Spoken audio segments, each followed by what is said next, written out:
మువ్వెన్నెల జెండా జాతీయ జెండా రూపశిల్పి పింగళి వెంకయ్య పుట్టిన ప్రాంతం ఈ కృష్ణా జిల్లా. కళలకు కాణాచి ఈ కృష్ణా జిల్లా. అంతర్జాతీయ ఖ్యాతి పొందిన కొండపల్లి బొమ్మ గాని కూచిపూడి నాట్యం పుట్టిన ప్రాంతం ఈ కృష్ణా జిల్లా. వారసత్వం చూస్తే పెద్ద వారసత్వం.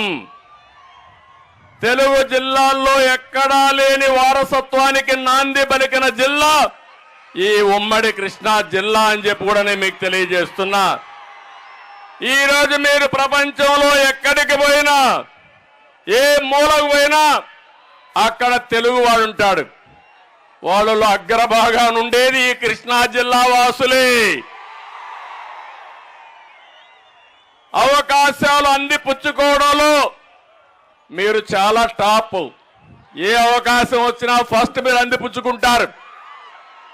అలాంటి చురుగ్గా పనిచేసే ప్రజానాయకులు ఉన్నారు. ప్రపంచమంతా విస్తరించారు. సంస్థల్ని వ్యవస్థల్ని నిర్మాణం చేశారు. నా ఆలోచన ఒకటి, ప్రపంచంలో తెలుగు జాతి నెంబర్ 1 గా ఉండాలనేది నా ఆకాంక్ష, నా కోరిక. ఒక పక్క మన వాళ్ళే సేవాభావంతో ప్రపంచం మొత్తం కంపెనీలు పెట్టి సేవల ద్వారా ప్రజలకు దగ్గర కావాలని, ఇంకో పక్కన మన వాళ్ళు భారతదేశంలోనే కాదు ఒక రోజున ప్రపంచంలో రాజకీయాల్లో కూడా మన వాళ్ళు రాణించే పరిస్థితి వస్తుంది. ఇది సాధ్యమని చెప్పి కూడా నేను మీకు తెలియజేస్తున్నా. తెలుగు జాతి గ్లోబల్ సిటిజన్స్ గా ఉండాలి. గ్లోబల్ లీడర్గా మారడానికి నిచ్చెనలా ఉపయోగపడింది తెలుగుదేశం పార్టీ. ఆ నిచ్చెన పైన ఎంతమంది ముందుకు ఎక్కగలిగితే, ఎంత ఎత్తు ఎదగలిగితే అంత ఎత్తు ఎదిగే విధంగా కార్యక్రమాలు చేపట్టాం. 25 సంవత్సరాల కంటే ముందు నేను తీసుకున్న నిర్ణయం, మన పిల్లలకు నేను ఇచ్చిన ఆయుధం ఐటీ, అది ఒక ఆయుధంగా మారింది.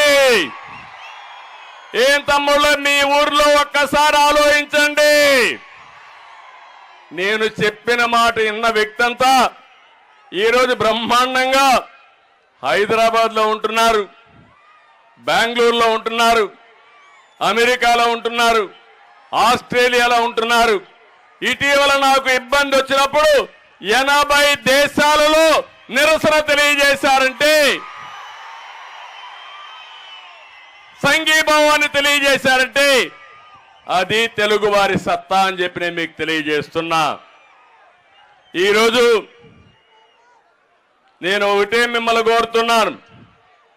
ఒక పక్క హైదరాబాద్ వెలిగిపోతా ఉంది. ఎవరేశారు దానికి నాంది? ఒక సైబరాబాద్ తో గాని, ఒక ఔటర్ రింగ్ రోడ్డు గాని, ఒక ఎయిర్పోర్ట్ గాని ఆ రోజు నాంది పలికాం. ఈరోజు బ్రహ్మాండంగా రాణించే పరిస్థితి వచ్చింది. ఒక పక్క హైదరాబాదు వెలిగిపోతా ఉంటే అమరావతి వెలువలబోయింది. ఎవరు కారణం దీనికి? ఎవరు కారణం అని మిమ్మల్ని అడుగుతున్నా. జగన్ రివర్స్ పాలన రాష్ట్రాన్ని 30 సంవత్సరాలు ఎదిక్కి తీసుకెళ్లిపోయాడు. మామూలుగా కాదు, మళ్ళీ కోలుకోలేని దెబ్బతీశాడు. ఈరోజు ఈ తిరువూరు నుంచి పిలిపిస్తున్నా, రాష్ట్రాన్ని కాపాడుకోవడం కోసం రా, కదలి రా. ఇది నా కోసరం కాదు, తెలుగుదేశం పార్టీ కోసమే కాదు, పవన్ కళ్యాణ్ కోసమే కాదు, జనసేన పార్టీ కోసం కాదు, 5 కోట్ల ప్రజల కోసం పిలిపిస్తున్నా. రా, కదలి రా. వస్తారా అని మిమ్మల్ని అడుగుతున్నా. బాధ్యత తీసుకుంటారా అని మిమ్మల్ని అడుగుతున్నా. సిద్ధంగా ఉన్నారా అని మిమ్మల్ని అడుగుతున్నా. ఉన్నామంటే పిడికిలు బిగించి చూపేయండి.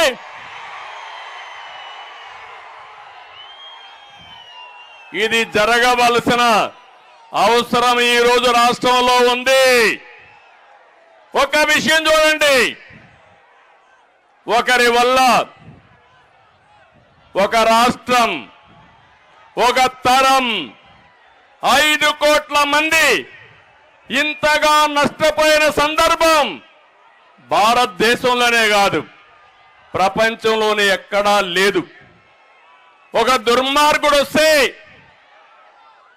ఒక అసమర్థుడు వస్తే కొంతవరకు నష్టపోతాం. కానీ ఒక దుర్మార్గుడు రాష్ట్రాన్ని సర్వనాశనం చేయడానికి వచ్చినప్పుడు తిరిగి కోలుకోలేని నష్టాన్ని మనం పడ్డామని చెప్పి కూడా నేను మీకు తెలియజేస్తున్నా. ఈ రాష్ట్రంలో అందరూ బాధితులే, అవునా కాదా? మీరందరూ కూడా బాధితులే, అవునా కాదా? బాధితులు అనుకుంటే చేలిపైకెత్తండి. నేను కూడా బాధితుడిని. వేదిక పైన బాధితులే. కొంతమంది ఎక్కువ రోజులు జైలుకు పోవచ్చు, కొంతమంది తక్కువ రోజులు జైలుకు పోవచ్చు. పోలీస్ స్టేషన్ పోనడం లేడు. ఏంటి అన్యాయం అని అడుగుతున్నా మిమ్మల్ని అందరినీ. ప్రజాస్వామ్యంలో నిద్ర లేని రాత్రులు గడిపాం, భయంకరమైన కాళరాత్రులు గడిపాం. ఏంటి అరాచకం? ఈ అరాచక పాలనకు చమర గీతం పాడాలా లేదా అని మిమ్మల్ని అడుగుతున్నా. పాడాలి అనుకున్న వాళ్ళు గట్టిగా చెప్పండి, కూడా చెప్పండి.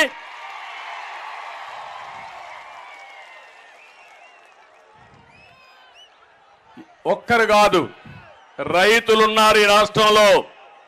వ్యవసాయ శాఖనే మూసేశారు. హార్టికల్చర్ రైతు రోడ్డున పడ్డాడు, ధాన్యం రైతు దగాపడ్డాడు. తమ్ముళ్ళు, జగన్ రికార్డులు ఏంటో తెలుసా? ఆంధ్రప్రదేశ్ రైతు అప్పుల్లో భారతదేశంలో నెంబర్ 1 స్థానం. కౌలు రైతులు ఆత్మహత్యల్లో దేశంలో 2వ స్థానం. రైతు ఆత్మహత్యల్లో 3వ స్థానం. అన్ని కూడా 1, 2, 3 మన దగ్గరనే ఉన్నాయి. నేను అడుగుతున్నా, ఈరోజు ధాన్యం కొనేవాడు ఎవరన్నా ఉన్నారా అని అడుగుతున్నా మిమ్మల్ని. డ్రిప్ ఇరిగేషన్ సబ్సిడీ వస్తున్నాయని అడుగుతున్నా. మద్దతు ధర ఇస్తున్నారని అడుగుతున్నా. తమ్ముళ్ళు, మీరు ఏం ఎక్స్పెక్ట్ చేస్తారు? టమోటోకి పొటాటోకి తేడా తెలియని ముఖ్యమంత్రి, అవునా కాదా? వ్యవసాయం చేస్తాడా? తెలుసా వ్యవసాయం? నేను చూసా వ్యవసాయాన్ని. చిన్నప్పుడు అన్నిటికీ ఎద్దులే, మడకలు దున్నాలన్నా ఎద్దులే,